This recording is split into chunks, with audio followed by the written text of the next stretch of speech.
feed dia sama pas lagi siaran langsung. Nah terus ya biasalah kalau udah kata-kata Menghujat. kepada dalam Kristen ya, kepada Tuhan Yesus itu ya, ini berbicara waktu masih di Kristen. Itu gimana sih? Pasti kan kita sakit hati. Nah, saya maki-maki dia. Saya segala macam saya ngata-ngatain dia tuh. Taping, saya cari YouTube-nya dia, Zuma, saya cari. Saya komentar di YouTube-nya dia, macam-macam saya. Nah, begitu juga kalau saya di room-room Kristen, ada teman-teman pendeta, ada teman-teman penginjil, apologet Kristen juga ada banyak. Nah, saya sering di situ. Nah, yang teman-teman Muslim sering naik, kita bantu-bantu aja lah. Maksudnya bantu-bantu ngejelasin gitu ya kan. Kalau nggak nguasain kan ada apologetnya, ada salah satu yang sering ini juga, maksudnya yang sering ngeskak teman-teman Muslim juga. Saya salah satunya orang. Jadi saya juga yang sering mengutip ayat di dalam Al-Quran. Saya yang sering mempelintir ayat di dalam Al-Quran. Pokoknya saya buka itu ayat-ayat, kalau nggak saya puas, saya buka, saya ngasih ayat. Mereka nggak bisa jawab gitu.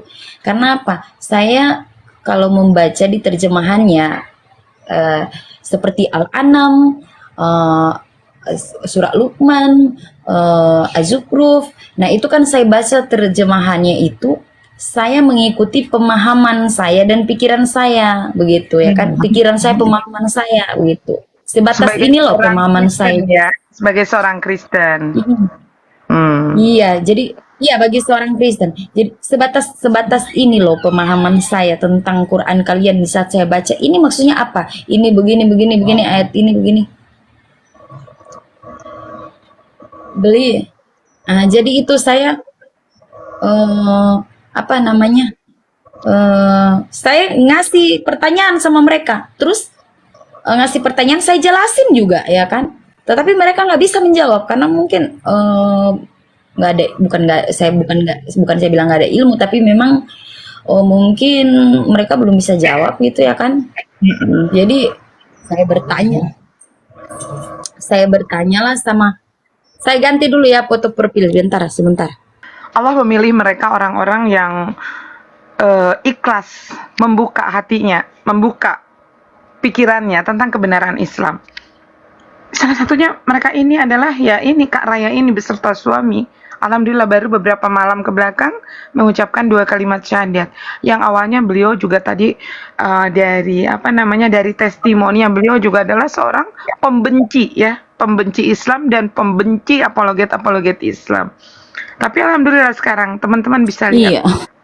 Nah, beliau berdua ini dengan begitu penuh keikhlasan menjemput hidayah Allah itu. Alhamdulillah ya, kita semakin banyak di TikTok ini saudara-saudara baru kita. Silakan Kak. Iya, karena begini ya, kita tuh bisa melihat orang ya, orang apalagi kalau di ajarannya sebelumnya itu Kristen itu kan diajarkan kasih dan mengasihi begitu. Nah, kita bisa ibaratnya, halo, dengar ya? Dengar ya? Kak. Bentar aku pasang Halo? Bluetooth. Iya. Lanjut. Oh, jadi di iman sebelumnya itu kan kita itu ditekankan bahwa kita tuh harus saling mengasihi, menguatkan ya. Apalagi ada masalah-masalah ya di dalam kehidupan itu kan nggak ada yang nggak ada masalah, pasti selalu ada masalah, beban itu pasti ada. Tetapi saya ikut diskusi ini, saya gimana ya? Saya melihat itu memang sih yang menghujat itu oknum ya kan. Banyak oknum, ada yang dari Kristen juga bilang Muslim menghujat, tetapi di Kristen juga banyak menghujat gitu. Oknum, nggak semua, oknum aja gitu. Tetapi di satu sisi kita bisa melihat orang-orang yang biasanya yang nggak ngehujat, terus tiba-tiba perkataannya ke kita bukannya menguatkan kita, ya, tetapi malah menjatuhkan kita, ya, memfitnah kita, memaki-maki kita dengan perkataan-perkataan yang kasar.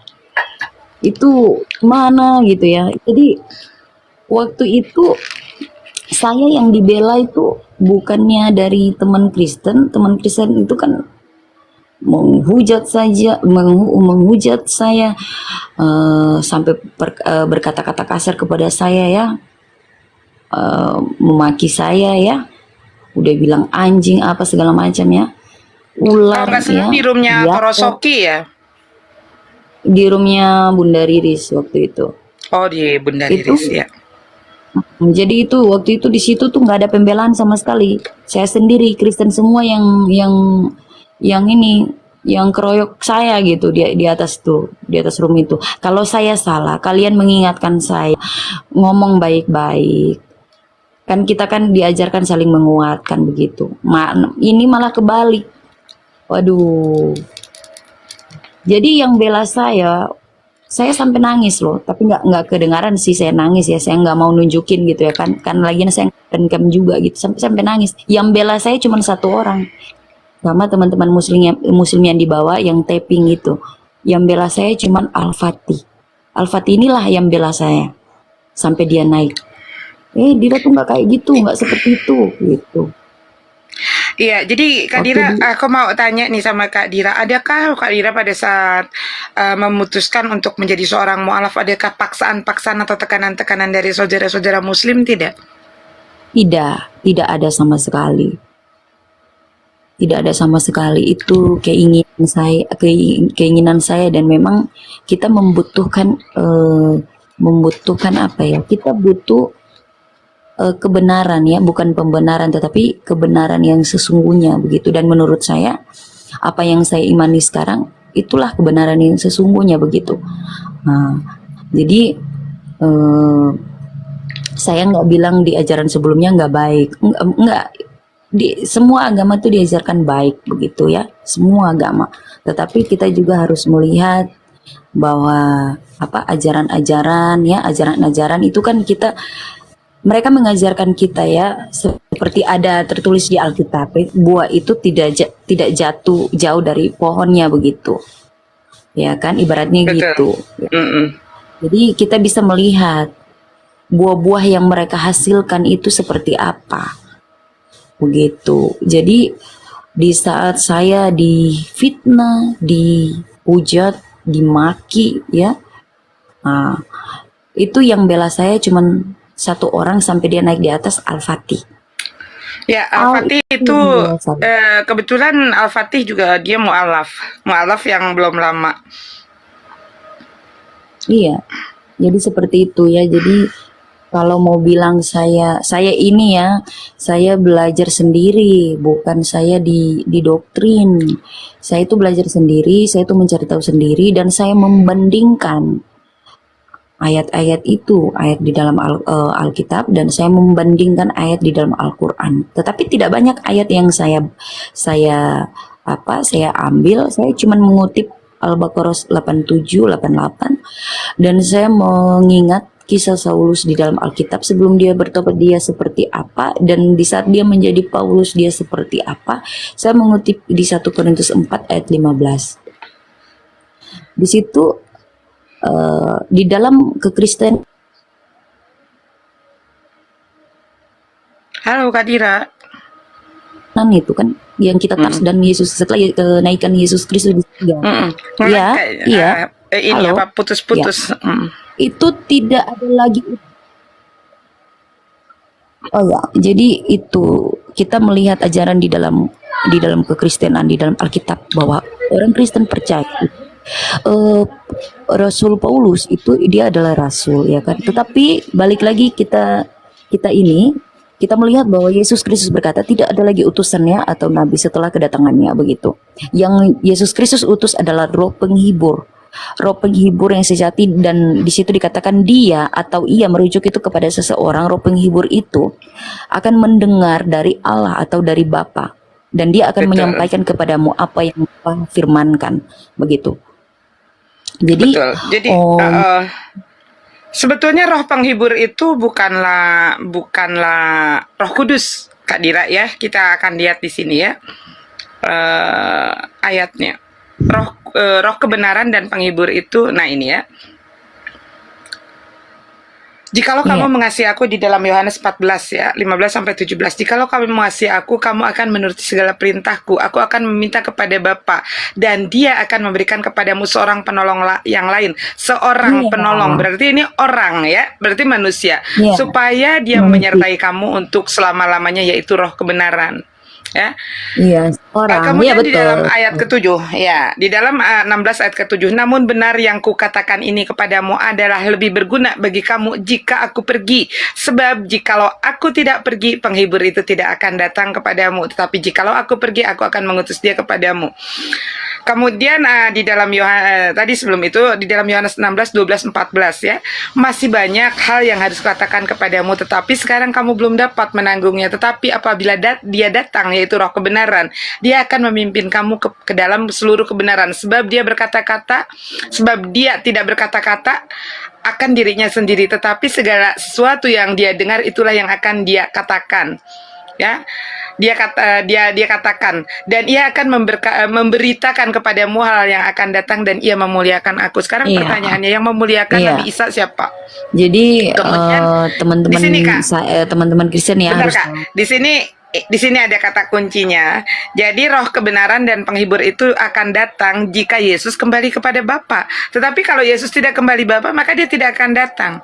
Artinya kedatangan roh kebenaran dan sang Iya, penghibur ini setelah kembalinya Yesus kepada Bapa. Nah, sekarang apakah benar di sini Roh Kudus? Bukan, Kak. Karena pertama di dalam Bible, Roh Kudus dikatakan sudah menyertai Yesus semenjak dalam kandungan ibunya.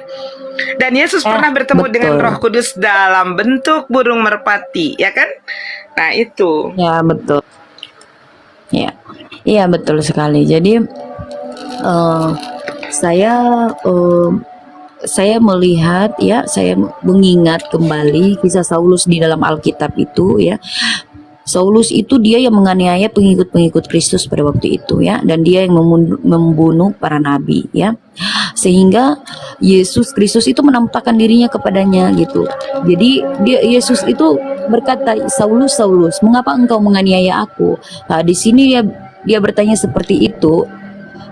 Dia mengatakan itu kepada Saulus karena Saulus menganiaya pengikut-pengikut Kristus ya, dan menganiaya para nabi ya, membunuh.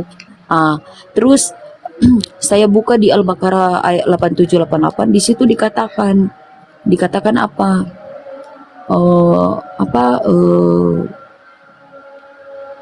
Mereka sudah tahu ya, mereka sudah tahu kebenaran firman Allah, tetapi mereka menolak dan mereka mendustakan ayat-ayat Al-Quran. Betul. Mereka juga membunuh rasul-rasul dan para nabi. Gitu. Nah, terus saya ingat kisah Saulus itu atau kisah Paulus itu. Nah, terus saya buka di 1 Korintus 4 ayat 15. Di situ dikatakan begini, sekalipun engkau mempunyai beribu-ribu pendidik di dalam Ngaku Kristus, Bapak. Iya, ngaku Bapak. di situ dia katakan, sekalipun engkau beribu-ribu pendidik di dalam Kristus, saya tanda kutip itu di dalam Kristus. Di situ jangan dilanjutkan, Kak. Dilanjutkan bacanya. Dia ngaku Bapak di sana. Tidak punya, tetapi engkau tidak punya Bapak karena hanya akulah di dalam Kristus menjadi Bapamu. Jadi dia itu kalau menurut saya dia tuh agak kasar ya, ngelunjak gitu ya. Dia mau menyaingi para nabi begitu. Bukan, nah, kedua, Kak. Coba barusan ayat yang barusan baca sekali lagi, Kak. Dia mau menyamakan dirinya dengan Bapa, ayat yang selanjutnya itu. Nah, sekarang Kakak coba Kakak baca apa yang dikatakan Yesus di dalam Yohanes pasal 8 ayat 44, Kak. Oke, siap. Saya buka Alkitab dulu ya. Yohanes 8 ayat 44 ya. Iya. Oke. Ya, jadi di sini Yohanes 8 ayat 44 di sini katakan, iblislah bapamu dan kalian mau menuruti begini. Perkataan ini perkataan Yesus Kristus. Iblis, Yohanes 8 ayat 44. Iblislah bapamu dan kalian mau menuruti kemauan bapamu. Sedari permulaan iblis itu pembunuh. Ia tidak pernah memihak kebenaran, sebab tidak ada kebenaran padanya. Kalau ia berdusta, itu wajar, karena sudah begitu sifatnya. Ia pendusta dan asal segala dusta. Iya. Oke. kita kita kupas ya Kak ya. Pertama kata Yesus, iblislah yang menjadi bapakmu dan kamu ingin mengikuti segala keinginan bapakmu itu. Dia adalah pembunuh dari sejak semula, di dalam hidupnya tidak ada kebenaran. Karena pada saat dia berbicara dia selalu berdusta dan apa yang dia katakan bukan berasal dari firman Tuhan. Kurang lebih kayak begitu ya. Tadi Kakak udah bacakan bahwa Paulus mengaku Bapa ya. Kemudian yang kedua, di dalam Kisah Para Rasul 9 ayat 1 coba Kakak bacakan. Kisah Para Rasul 9 ayat 1 ya. Mm-mm.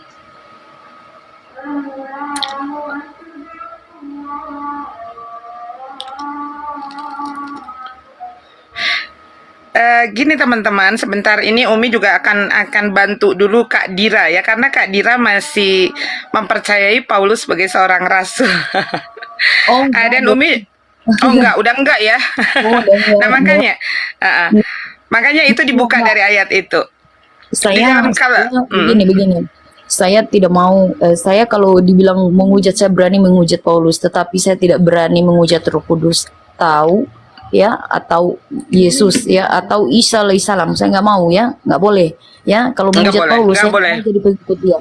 Saya nggak mau jadi pengikut dia. Jadi makanya saya sampai berpindah, menetapkan hati saya berpindah ke keyakinan, karena saya percaya bahwa Allah itu satu, Maha Pencipta langit dan bumi, yang menciptakan bumi dan segala isinya. Oh udah, Oke, kita alhamdulillah baca Bang ya. SM udah Kak Dira udah mualaf ya, alhamdulillah.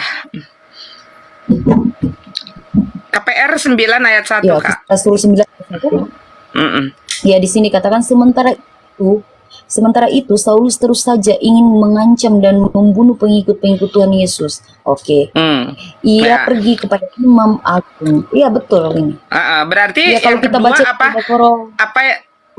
apa yang dikatakan Yesus di kalimat yang kedua bahwa dia adalah pembunuh dari sejak semula. Kemudian kalimat ketiga dia adalah pendusta. Coba baca Roma pasal 3 ayat 7 Kak. Roma pasal 3 ayat 7. Sudah, alhamdulillah sudah. Alhamdulillah luar biasanya lagi mu'alafnya berbarengan dengan suaminya. Jadi kemarin Kak Raya ini bersyahadat bareng-bareng sama suaminya, alhamdulillah. Ya, jadi Roma pasal 3 ayat 7. Ayat 7 di sini katakan, tetapi kalau karena perbuatan yang tidak benar, apa yang benar tentang Allah semakin menonjol sehingga ia dipuji.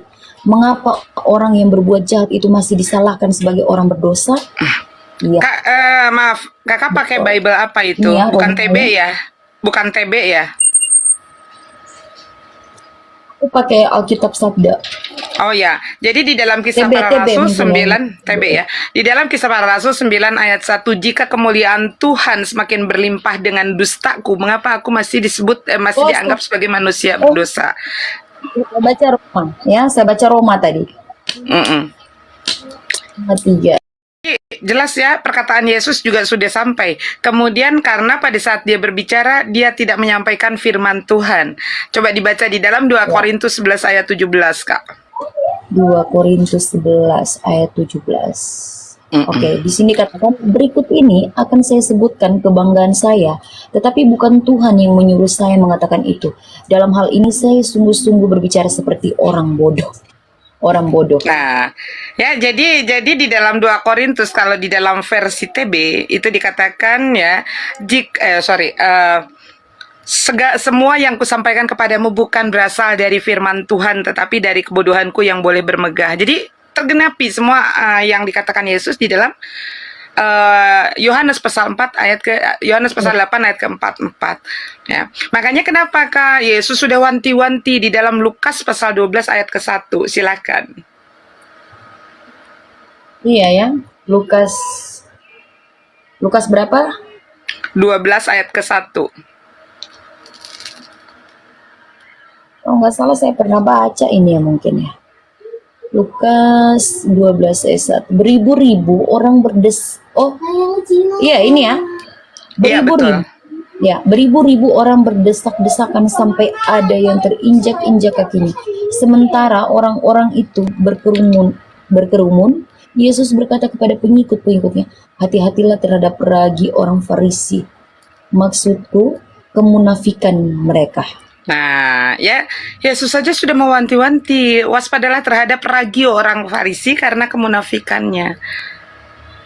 Iya. Terjawab semua. Sebetulnya teman-teman, kalau teman-teman mau kembali kepada pengajaran Yesus, teman-teman bisa menemukan kebenarannya. Ya, kalau teman-teman Kristen mengatakan bahwa kami ini Kristen pengikut Kristus, kenapa kalian tidak mendengarkan apa yang diajarkan oleh Kristus, oleh Yesus? Kenapa tidak diikuti pengajaran Yesus? Iya.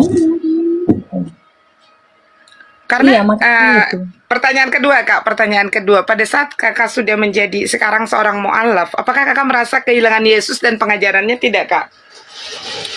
No, tidak. Jadi begini, awalnya itu saya menangis. Saya menangis. Tetapi itu sebelum saya mengucapkan, ya. Sebelum saya mengucapkan, saya masih mencari tahu kebenaran itu. Jadi saya menangis. Saya menangis. Saya menangisnya gini loh. Maksudnya saya kecewa. Kenapa harus ini gitu loh? Rasa-rasanya saya tuh mau menolak. Maksudnya menolak kebenaran yang saya udah tahu ini loh. Maksudnya kegenapan ayat yang di Alkitab, ada kegenapan ayat di Al-Quran itu loh. Jadi saya tuh rasa-rasanya mau menolak, mau tolak ya, mau tolak. Tetapi pokoknya kecewa saya, sakit hati banget ya, nangis saya sampai siang itu ya, saya nangis. Saya nangis ya, saya nggak bisa terima gitu, kenapa begini, kenapa kenyataannya begini loh, gitu loh. Merasa dibohongi nggak dengan pengajaran sebelumnya? Karena Betul, merasa dibohongi, merasa ditipu ya, merasa dipermainkan oleh ayat itu ya, yang tadi saya baca itu di Korintus dan berbicara tentang Paulus itu, begitu, merasa dibohongi, memang sakit hati sekali ya. Jadi sudah, jadi saya menangis sampai siang itu, menangis. Kemudian besoknya ya saya cari tahu lagi ya, mulai kuat saya cari tahu. Nah, sampai saya memantapkan hati saya bilang sudah 90% nih, tinggal syahadat doang gitu ya kan. Tadinya kita mau hijrah dulu ke Ternate dulu, cuman karena ada dorongan juga buat teman-teman menjemput hidayah itu, ya kebenaran kalau udah di depan mata harus kita ambil ya, harus kita pegang gitu ya, hidayah. Iya, biar dia itu menyatu dengan hati dan pikiran kita. Nah, ternyata setelah itu saya bilang saya mau bersyahadat, saya panggil suami saya. Sebelumnya saya udah ngomong sama dia, sudah dari 1 minggu yang lalu udah saya ngomong sama dia. Nah, terus suami ada protes nggak, Kak, awalnya tuh dia bilang gini, kamu harus mikir dulu begitu ya, kita harus hijrah dulu karena di sini orangnya keras-keras, keluarga kamu, jadi kita harus, karena saya dikontrakan kan, kita harus hijrah dulu gitu, biar ini gitu, kamu udah nih benar-benar nih. Dia bilang kalau saya udah mantep, saya bilang begitu, karena ada alasan-alasan tertentu gitu, dan saya sudah menetapkan iman saya sekarang gitu, saya udah siap gitu. Ya udah, akhirnya dia pun mau. Ya udah, gimana yang saya bilang gitu, gimana gitu, saya udah mantep nih gitu. Ya udah, kalau dia mau terserah aku aja, ngikut gitu. Ya udah. Suami udah sunat belum, Kak? Udah. Oh, udah, alhamdulillah. Jadi Kak Raya bisa lihat di bawah bagaimana komentar dari orang-orang yang mengklaim bahwa mereka dari ajaran kasih ya, penyembah batu. Lah padahal sebetulnya di dalam Al-Qur'an tidak ada satu ayat pun perintah untuk menyembah batu. Coba kalian kenali Bible kalian. Berapa ayat yang menyatakan bahwa gunung batuku sembahanku, Allahku gunung batuku. Ya, jadi teman-teman harus kenalin dulu kitabnya. Jangan sampai nanti kayak mendahak ke langit. Pada saat teman-teman mendahak ke langit, maka dahak itu akan kena muka teman-teman sendiri. Seperti itu. Ada juga yang di sana mengatakan bahwa Nabi Muhammad diutus oleh Yesus. Tidak demikian. Yesus mengatakan, aku akan meminta kepada Bapa. Ya, aku akan meminta kepada Bapa supaya Dia mengutusnya. Coba baca lagi di dalam kitab kamu ya. Jadi jangan begini loh, jangan berbicara menuduh tapi tidak memahami isi kitabnya sendiri. Ya. Seperti itu. Jadi gini, kalau alhamdulillah kakak ini sebetulnya pada waktu itu, pada saat ini flashback ke belakang, sudah merasa tersentuh hati dengan hidayah. Next ke depan kakak kalau memperkenalkan Islam, lalu ada orang yang tersentuh, kakak sampaikan. Jika kamu sudah mulai tersentuh dengan hidayah, artinya Allah sudah menyentuh hati kamu dengan hidayah, segera jemput hidayah itu. Iya, jadi Karena apa? saya bersyukur kenapa saya bersyukur karena setelah saya dan suami itu mengucapkan dua kali ya, semenjak itu jujur saja, pikiran saya jujur, hati saya tenang. Biasanya kalau saya berdoa atau apa gitu kan tenangnya itu sesaat doang, tetapi ini maksudnya sampai sekarang saya bisa merasakan ketenangan di dalam hati dan pikiran saya. Nah, kemudian memang sih saya punya banyak beban ya, beban dari keluarga ya, dari orang tua. Tapi suatu sisi saya merasa tenang, pikiran tenang, hati ini tenang, dan sampai sekarang saya masih merasakan itu. Sekalipun masih banyak beban, tetapi saya merasakannya ringan ya, hati saya maksudnya ringan, pikiran. Kakak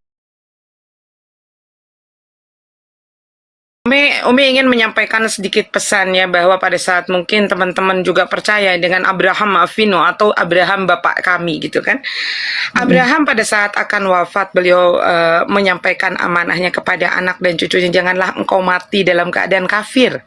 Janganlah engkau mati dalam keadaan kafir ya. Kafir di sini artinya apa? Menutupi diri dari kebenaran Allah. Itu arti daripada kafir. Jadi kata kafir di sini bukan kata-kata yang kasar ya, sampai kemarin harus di kata alus. Makanya kenapa di dalam Al-Quran Allah menyebutkannya sampai dengan 523 kali menutupi diri dari kebenaran Allah ya. Masih lebih kasar dengan perkataan non muslim artinya tidak selamat, seperti itu ya. Kafir adalah kata yang halus. Jadi kafir itu bukan kata yang diambil dari Bible. Kafir itu adalah kafaro yang ada di dalam Al-Quran. Hanya saja apa, LAI mencomot kata kafir kemudian menerjemahkan dengan makna yang buruk, seperti itu. Karena kalau kita lihat di dalam original teks kitabnya teman-teman, tidak ada. Di dalam bahasa Greek Yunani tidak ada kata kafir. Kafir itu adalah comotan dari ayat Al-Quran ya, dari kata-kata yang ada di dalam Al-Quran. Seperti itu. Jadi kakak begini, jadi kenapa kak pada saat kita disentuh hati kita dengan hidayah Allah, jangan kita nantikan walau hanya sedetik pun. Karena apa? Kita tidak tahu usia ya kak ya. Contohnya misalkan ini amit-amit ya, bukan mendoakan ada yang udah hatinya udah keras buat maaf, tapi saya minta waktu 1 hari 2 hari, jangan seperti itu. Misarankan segeralah ucapkan 2 kalimat syahadat, supaya apa, kita umur nggak tahu apakah kita yakin besok kita masih hidup, lusa kita masih hidup, betul tidak? Padahal hati kita sudah kencang kak, saya mau mu'alaf, saya mau bersyahadat, tapi minta waktu besok. Ternyata sebelum datang waktu besok hari, kita sudah diambil oleh sang pemilik kita. Meninggallah kita pada saat itu. Ya, sangat disayangkan, hati sudah punya niat untuk bersyahadat, tapi pada saat Allah memanggil, dia mati dalam keadaan kafir. Apa janji Allah tentang kafir? Neraka jahanamlah tempat dia kembali, tempatnya kekal di neraka jahanam. Padahal niatnya udah luar biasa, ingin menjadi mu'alaf, tapi minta waktu. Sebelum waktu itu tiba, ternyata Allah sudah mencabut nyawanya. Begitu kak, silakan kak. Ya, betul sekali. Jadi saya juga pernah membaca ya, di dalam Alkitab situ dikatakan begini ya. Yesus Kristus berkata, aku datang tidak untuk meniadakan hukum Taurat, tetapi aku datang untuk menggenapinya. Nah, terus ada juga perkataan dia begini, orang yang melakukan hukum Taurat mendapatkan tempat yang paling tinggi di surga, tetapi orang yang sebagian saja melakukan hukum Taurat, mereka akan menduduki tempat yang paling rendah di surga. Nah, saya juga bertanya-tanya itu, bukannya hukum Taurat itu sudah berakhir di zaman Yohanes Pembaptis? Yang membatalkan Taurat itu kan Paulus, begitu ya kan? Yang membatalkan hukum Taurat ini Paulus. Tetapi kenapa perkataan Yesus dan Paulus saling bertentangan? Dan Betul. juga kemudian kenapa di 1 Korintus 4 ayat 15 dia menyaingi ya, dia menyaingi nabi-nabi seakan-akan dia maunya dia bahasa kasarnya apa, ngelunjak gitu ya, dia ngelunjak gitu. Betul. Nah, dia ngelunjak gitu. Jadi egois dia itu. Jadi dia mau dia aja gitu.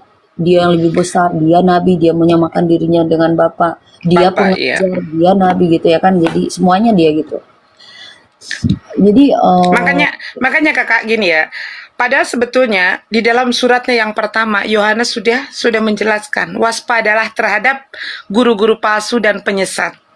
Apalagi yang Yohanes katakan, mereka berasal dari antara kita. Apalagi yang Yohanes katakan, mereka yang mengaku domba padahal di dalamnya adalah serigala yang rakus. Ya, ya, jadi pada saat serigala pada itu saat ya ya, pada saat Yesus mengatakan, jangan kalian mengira aku datang untuk meniadakan hukum Torah dan kitab para nabi, aku datang untuk menggenapinya. Lalu Yesus mengatakan, selama langit dan bumi ini masih tegak berdiri, tidak akan ada satu iota pun yang ya, dihapuskan dari hukum Torah. Kemudian ya, Yesus melanjutkan, barang siapa yang melakukan hukum Torah dan mengajarkan kepada orang lain, maka dia akan menduduki kerajaan sorga di tempat tempat yang yang pasti. paling tinggi. Dan barang siapa yang tidak melakukan hukum Torah dan mengajarkan kepada orang lain, maka dia akan menduduki kerajaan sorga di yang paling rendah. Itu loh yang Iya, Yesus katakan. takutnya itu menduduki tempat ya dalam kerjaan surga yang paling rendah itu saya takutnya neraka gitu ya kan, karena kita tidak Oh melakukan iya, kehendaki betul. gitu. Ya, karena di Alkitab juga saya bingung sih, karena bilang neraka di sana cuma tertulis surga yang paling rendah. Nah, surga yang paling Iya. rendah apa ini? Gitu kan? Kak Raya tahu nggak di dalam Al-Quran ada 10 perintah Torah itu ada di dalam Al-Quran, termuat di dalam Al-Quran. Tahu nggak? Astaga, berarti itu kan sebelum saya tahu jawabannya kan kemarin kan saya pernah ngancem tuh sama saya masih kemarin masih debat tuh sama Muslim, saya bilang gini, kalau ada 10 hukum Taurat di Al-Quran saya akan syahadat. Merinding aku dengernya. Sekarang kakak catat ya kak ya. Ini buat kakak nih ya. Catat ya. Yang pertama, jangan menyembah Tuhan yang lain ya. Itu ada di dalam Al-Baqarah 163 kak. Dicatat kak. Saya catat dulu. Nanti kakak yang bacain ayatnya. Enggak, saya nulis, saya buka ya, saya pelajari. Betul. Iya, nanti saya catat aja. Soalnya catatan-catatan saya tuh banyak, cuman kemarin nggak tahu udah taruh di mana apa. Saya udah lupa saya naruh di mana itu catatan-catatan di Alkitab Ya. itu, ayat Alkitab yang bertentangan semua itu ada, saya catat. Nah kakak kasih judul aja ya, The Ten Commandment dalam Al-Quran. Iya, jadi ini apa? Al-Baqarah ya. Yang pertama, jangan ada Tuhan selain daripada Allah. Di dalam Al-Baqarah ayat 163. Allah berfirman, dan Tuhan kamu adalah Tuhan yang Maha Esa, tidak ada Tuhan selain Dia yang Maha Pengasih lagi Maha Penyayang. Kemudian yang kedua, dilarang membuat berhala. Ini ada di dalam Quran surat Al-Qasas ayat 88. Surah Al-Qasas Al-Qasas ayat 88. ayat Dan jangan pula engkau menyembah Tuhan selain Allah. Tidak ada Tuhan yang berhak disembah selain Dia. Segala sesuatu pasti binasa kecuali Allah. Segala keputusan menjadi wewenangnya dan hanya kepadanya kamu dikembalikan. Kemudian ketiga, jangan menyebut nama Allah sembarangan. Oh iya ya, ada ya itu. Ada. Oke. Itu ada di dalam Quran surat Al-A'raf ayat 180.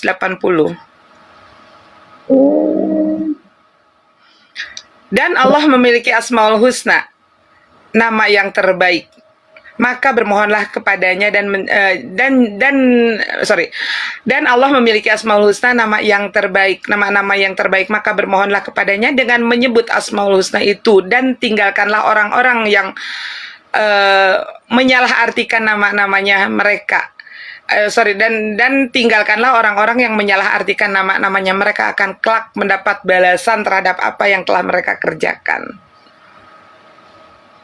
Ya. Berikutnya ya Kak, keempat, ingatlah hari Sabat. Ya, ingatlah hari Sabat dan sucikanlah. Ya, tetapi di sini di ayat ini Muslim ini, umat Islam ini memiliki hari besarnya yaitu hari Jumat ya. Jadi bukan Sabat, karena Sabat pun sebetulnya kalau kita lihat Sabat itu masuknya adalah hari Jumat petang. Ya, hari Jumat petang itu sudah masuk Sabat kalau di dalam ajaran Judaism. Ini ada di dalam Quran surat Al-Jumu'ah ayat ke-9.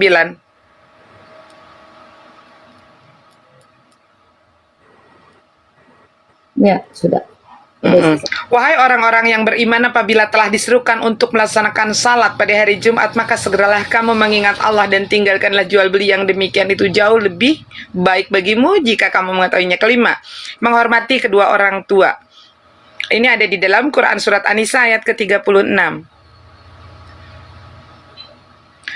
Dan sembahlah Allah dan janganlah kamu mempersekutukannya dengan sesuatu apapun, dan berbuat baiklah kepada kedua orang tua, karib kerabat, anak yatim, orang-orang miskin, tetangga dekat dan tetangga jauh, teman sejawat, ibnu sabil dan hamba sahaya yang kamu miliki. Sungguh Allah tidak menyukai orang-orang yang sombong dan membanggakan diri.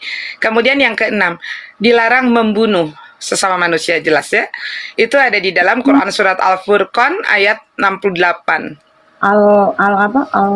Al-Furqan ayat ke-68.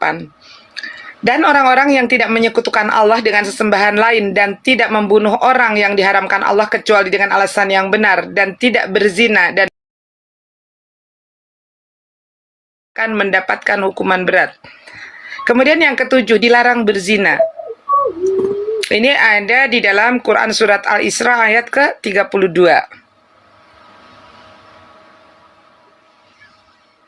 Dan janganlah kamu mendekati zina. Zina itu sungguh suatu perbuatan keji dan suatu jalan yang buruk. Kemudian yang ke-8, dilarang mencuri. Ini ada di dalam Quran surat Al-Baqarah ayat ke-188. Dan janganlah kamu makan harta di antara kamu dengan jalan yang batil, dan janganlah kamu menyuap dengan harta itu kepada para hakim dengan maksud agar kamu dapat memakan sebagian dari harta orang lain itu dengan jalan dosa, padahal kamu mengetahuinya. Kemudian ke-9, jangan bersaksi dusta. Ini ada di dalam Quran surat Al-Ahzab ayat ke-70. Wahai orang-orang yang beriman, bertakwalah kamu kepada Allah dan ucapkanlah perkataan yang benar. Dan the Ten Commandment yang terakhir, jangan merasa iri dan dengki, ya. Ini ada di dalam Quran surat An-Nisa ayat ke-54. Ataukah mereka dengki kepada manusia, ya? Ataukah mereka dengki kepada manusia atau Nabi Muhammad karena karunia yang telah diberikan kepada karena kecewa, ya? Waalaikumsalam warahmatullahi wabarakatuh. Coba Umi tanya go with me. Tanya aja Muhammad Zulfikar, teman saya tuh, yang mualaf. Tanya dia tuh.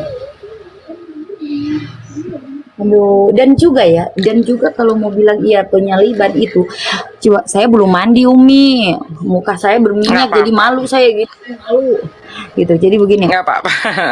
Jadi saya jadi yang lebih ini kalau bilang tentang penyaliban itu kan ada perkataan Yesus Kristus, dia bilang gini, aku akan pergi dan kalian tidak tahu aku akan pergi kemana, begitu.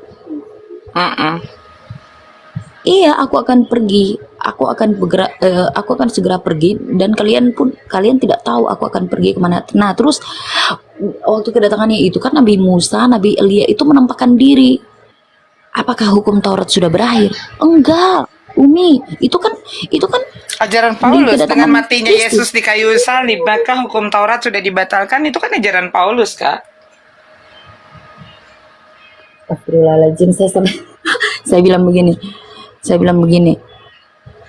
Sama teman saya yang Kristen itu karena debat, karena ngotot ya kan, biasa kan ngotot gitu ya kan, karena egois kan, mau menang sendiri. Jadi saya bilang gini, mereka bilang saya menghujat, saya bilang gini, saya tidak menghujat Yesus Kristus, saya tidak menghujat Roh Kudus, saya berani hujat lu sampai botak pun saya bisa. Saya bilang gitu, sampai botak Mm-mm. saya hujat dia juga nggak apa-apa. Kita orang Kristen kan pengikut dia. Iya, jadi kayak Ikuti sebetulnya ajaran. begini, bukan kita bukan menghujat, tetapi apa yang digambarkan oleh Enggak, Om. teman-teman Kristen. Gimana? Jadi saya bilang begini, kamu harus mengikuti ajaran yang Yesus Kristus ajarkan. Kamu harus mengikuti jalannya Yesus Kristus. Nah, dia itu sebagai jalan kepada apa? Kepada surga, kepada Bapa. Nah, itu melalui dia. Kamu harus mengikuti apa yang disampaikan ya oleh Kristus. Jangan kamu ikuti apa yang disampaikan oleh Paulus. Bilang begitu. Betul. Itu bukan hujatan loh. Memang harusnya demikian kan? Loh, emang bener kok. Kalau kita baca Iya, itu bukan hujatan, sejarah, Kak. kalau iya itu kita lihat sejarah, iya saya nggak menghujat Yesus Kristus, takut juga saya menghujat, ya takut nggak mau saya nggak menghujat Yesus Kristus, saya nggak menghujat siapa namanya Roh Kudus, enggak. Yang saya hujat ini saya bilang sampai saya berani ngehujat dia tuh, Paulus itu, memang kurang ajar saya bilang. Coba lihat. Sakit hati ya, udah ngeprank 2000 tahun ya, Kak ya. Memang itu kan ada kesaksian dulu, kesaksian dari orang luar itu, orang barat ya, dia bersaksi itu, dia melihat Paus itu di neraka kan, dia bersaksi, terus dia bilang itu Paus ya meminta ampun tapi tidak diampuni, katanya. Kata Tuhan, katanya ya, kata Tuhan, kamu sudah tahu yang sebenarnya, kebenaran itu, mengapa engkau menyembunyikan, mengapa engkau tidak menyampaikan kepada umat, begitu. Kak Raya, mau aku buktikan nggak kebohongan Paulus? Nih ya, Aduh. aku buka ya, bentar ya. Iya. Nih. Nah ini ya, aku buka Google kosong ya. Kita klik di sini. Bentar.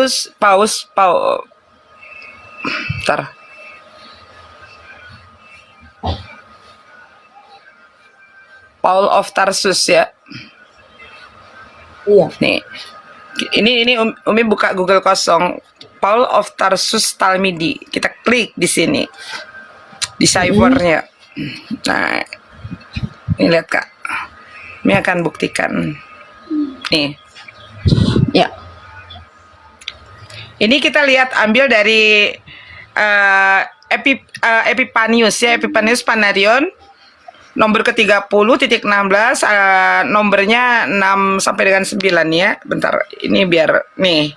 Itu Kita apa? copy paste. Tadi apa? Ini dari Panarion. Nih. Kita copy paste dulu ini, bentar. Oke.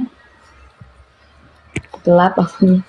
Kita Iya. copy paste di dalam Google Translate. Nih, Iya. English Indonesia. Iya. Pastikan di sini. Oke. Ini kakak baca nih. Iya. Bentar. Baca, Kak.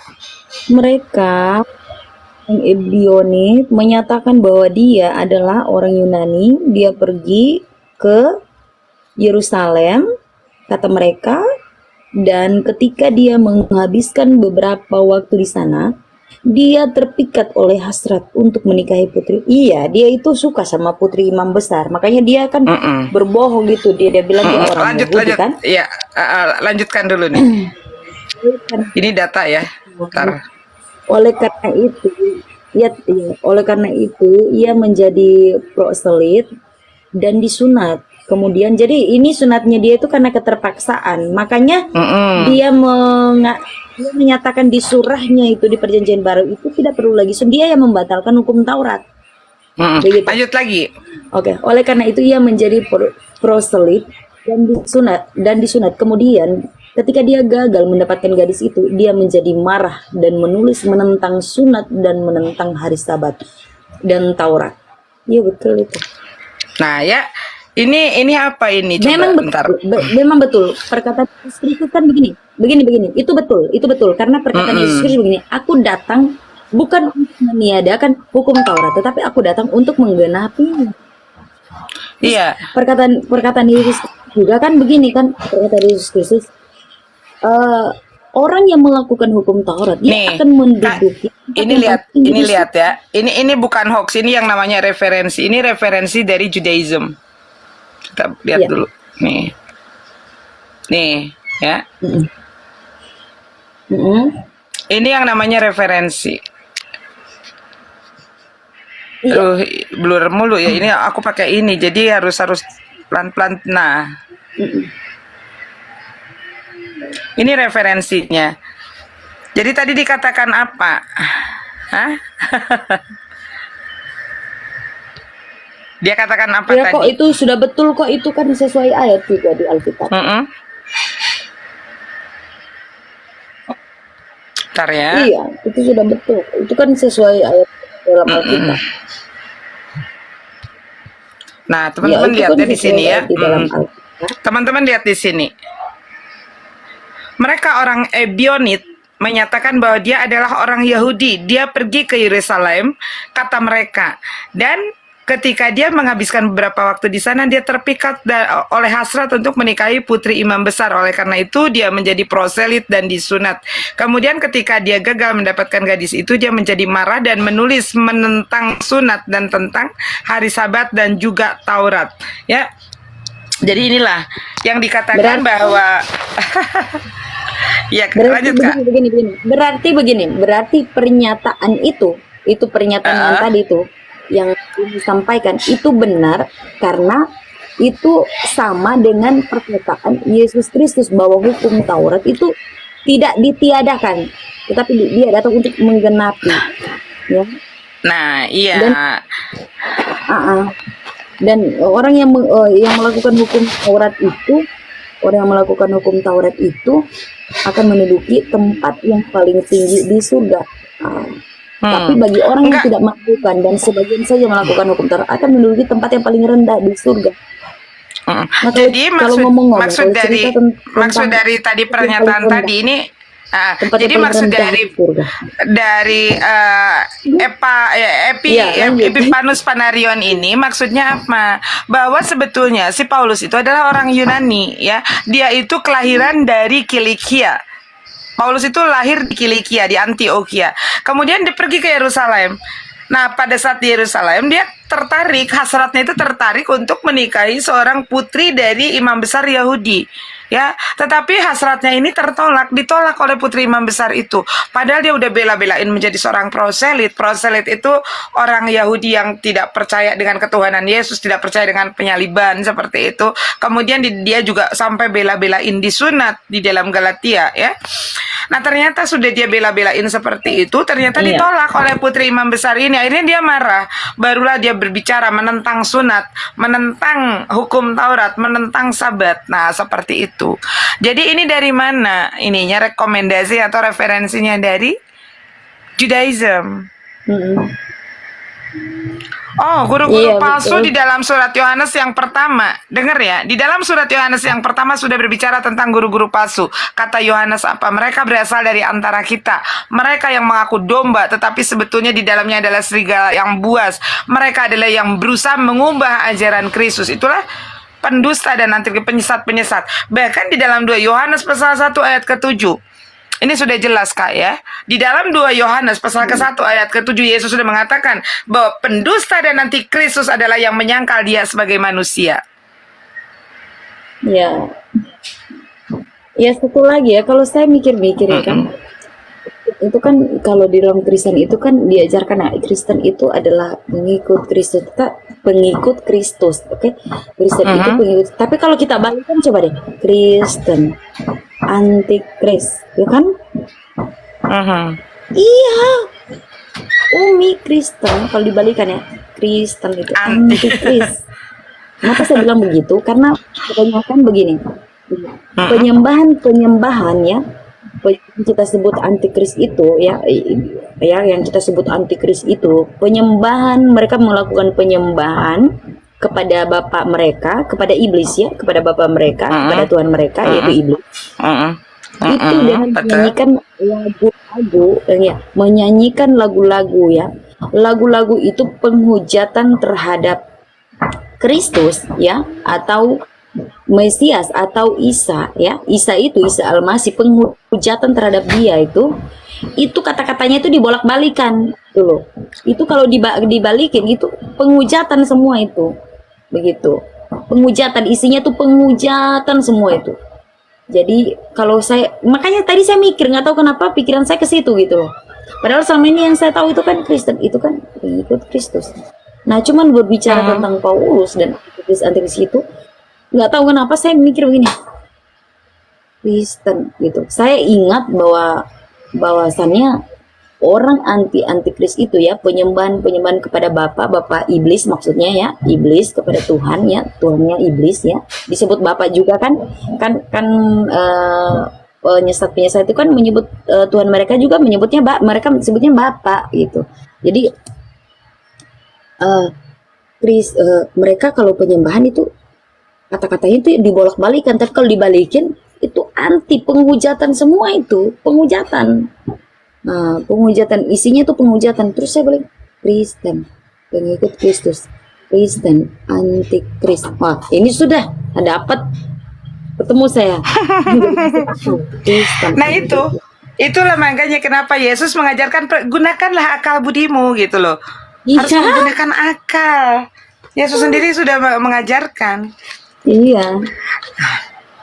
Jadi sebetulnya Kak, mengenai antikristus nanti akan Umi sampaikan juga, tapi sedikit-sedikit ya. Itu dengan menggunakan lambang bilangan binatang, yaitu berapa, 666 ya, ada di dalam Bible. Jadi Yesus memerintahkan untuk apa? Diperintahkan untuk menghitung lambang bilangan itu. Ya, coba di dalam Bible perintahnya adalah untuk menghitung lambang bilangan binatang 666 itu.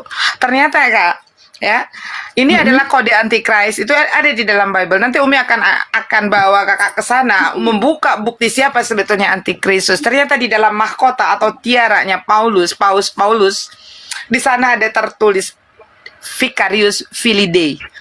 Ya Kak ya, tapi nantilah Kak, ini karena kita butuh hitung-hitungan dengan menggunakan angka Romawi.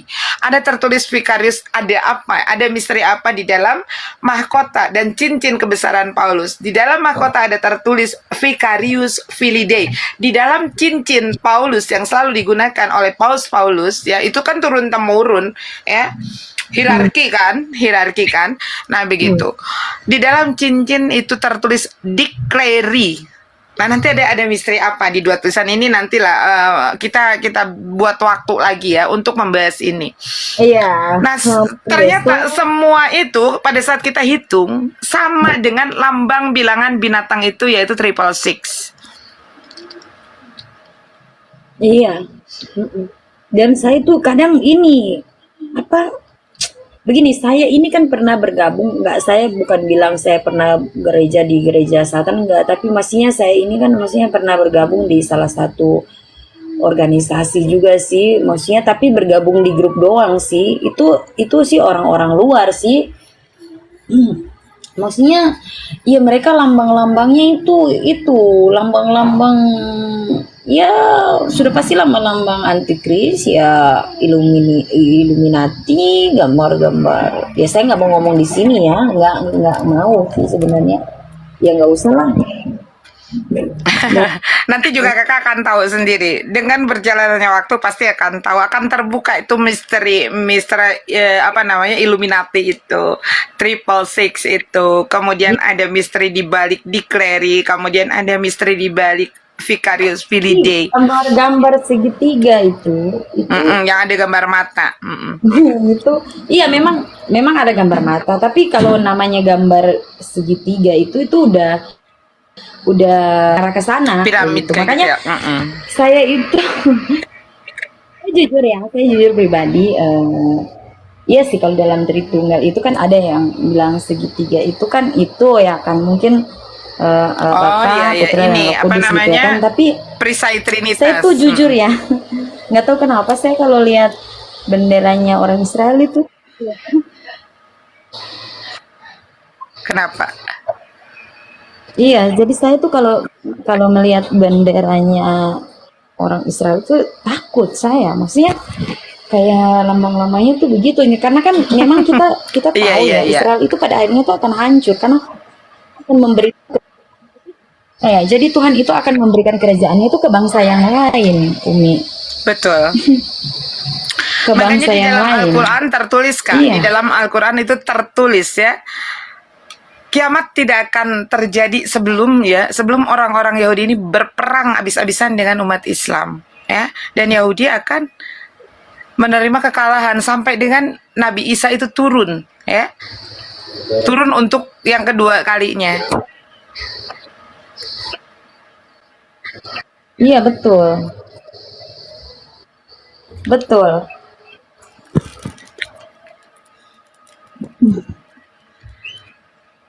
Mican model ngarang. Yuk Iya. naik kalau misalkan ngatakan ngarang-ngarangnya dari mana? Kita dari tadi bicara tekstual loh, Maksudnya dari Bible, dari enggak Al-Quran. begini.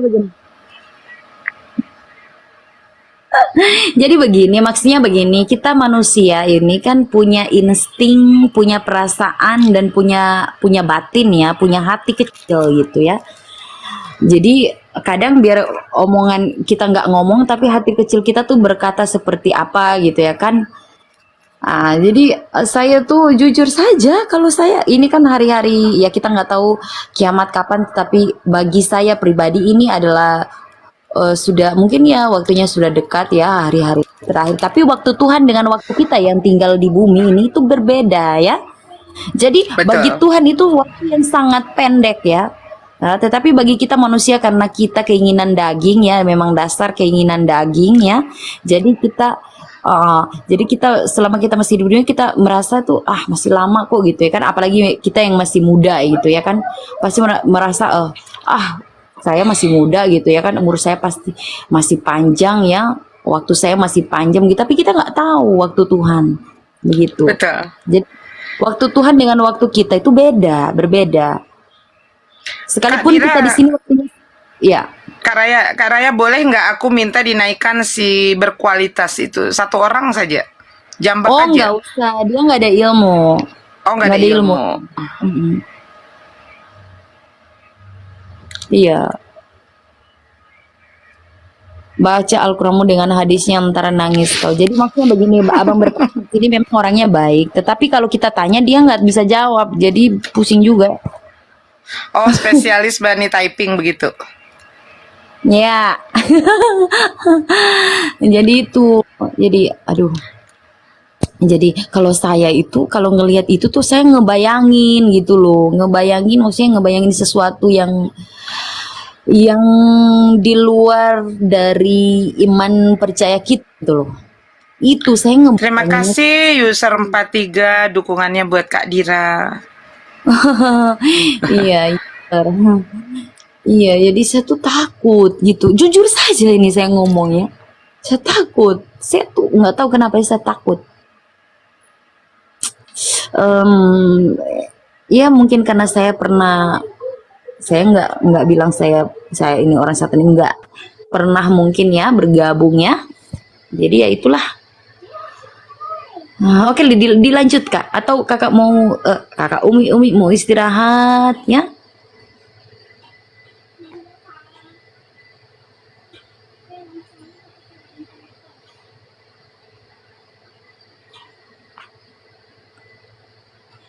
Mm, mm, mm, mm, mm, mm, mm, mm, mm.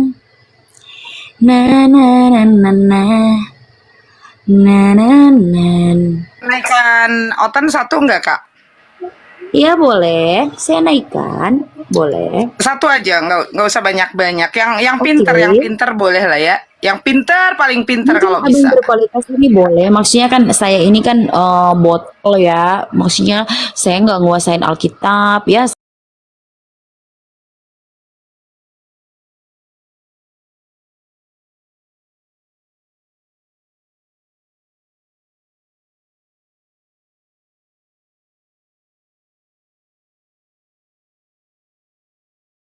Bantu tap-tap layar saja.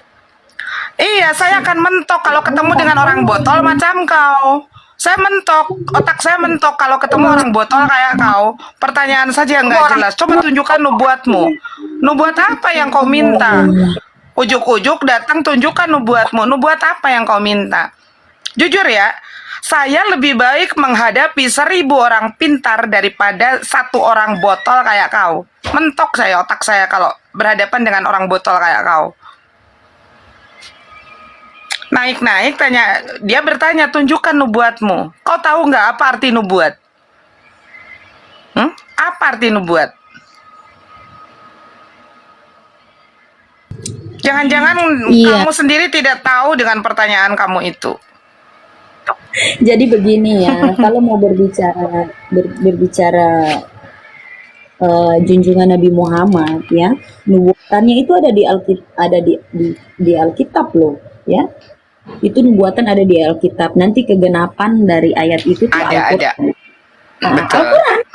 Mm-mm. Nih, Jadi ya baru mau alaf belum 1 minggu tapi sudah good nih, udah jempolan nih Kak Raya ini. iya Mau enggak alafnya emang ya, belum lama. iya emang kenyataannya begitu. Jadi memang kita nggak bisa bohong karena tercatat begitu ya. Sejarahnya begitu ya, ada ayatnya juga. Jadi mau gimana gitu? Kita mau ngarang-ngarang.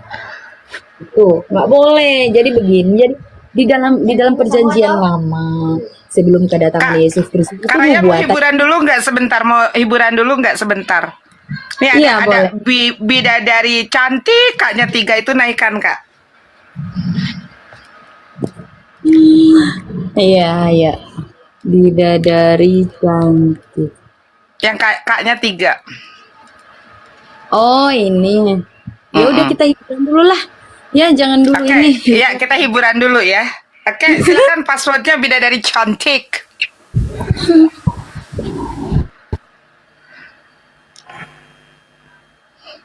Silakan bidadamri, Ya, oke, silakan silakan. passwordnya dulu. Password. Lanjut.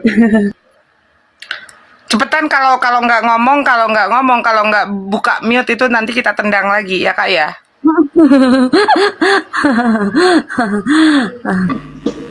Mikan. Passwordnya Kasih dulu, tahu kamu ya, password, Mikan. Kamu tuh jangan sok pintar kalau debat itu pintar. passwordnya dulu. Sini lo lawan gue, Mikan. Kita debat. Berani nggak lu? Passwordnya dulu, nanti kita tendang loh kalau nggak mau passwordnya dulu. Bilang aja lu nggak berani Mikan sama gue. Ayo cepetan passwordnya dulu. Hai, Mikan. Kurang keras. Kurang keras.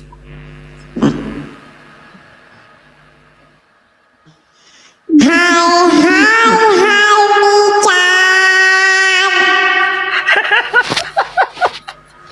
Mikan. Lu berani nggak debat sama gue? Ganti.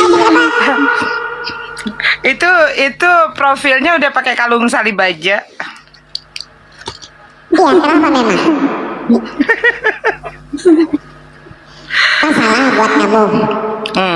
Sejak kapan itu jadi babu di gereja bagian ngangkat-ngangkat alat musik? Udah lama. Dapat gaji berapa? Jadi jongos di gereja. Enggak, sebagai pelayan Tuhan itu harus ikhlas, enggak harus mengharapkan apa-apa. Katanya kemarin udah sampai bisa kebeli. Oh iya enggak, kemarin katanya ada yang kasih duit 2 juta. Masa sih? Ya? Ada kemarin habis gue beliin HP baru. Ada yang ngasih duit 2 juta ya? Iya, seriusan ada dari Tom and Jerry. Dari Akun Pak Tom and Jerry. Iya, akunnya Tom and Jerry.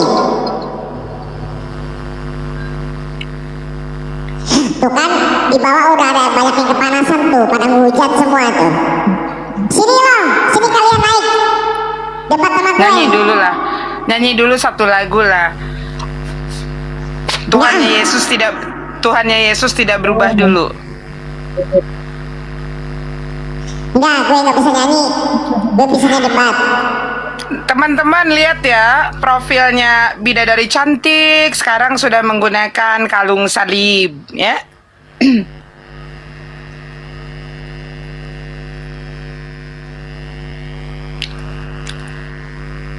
Kemarin emang apa profilnya? Umi. Kemarin masih pakai mukena, sekarang udah pakai hijab tapi pakai kalung salib itu. Oh gitu ya. Oh, Ayo, jadi gimana tuh? Pelin-pelan gitu ya? Jadi coba pelan. passwordnya dulu yang kencang, passwordnya dulu yang kencang itu enak banget gitu Kita loh di hiburan kuping dulu kalau ya. denger passwordnya. Hai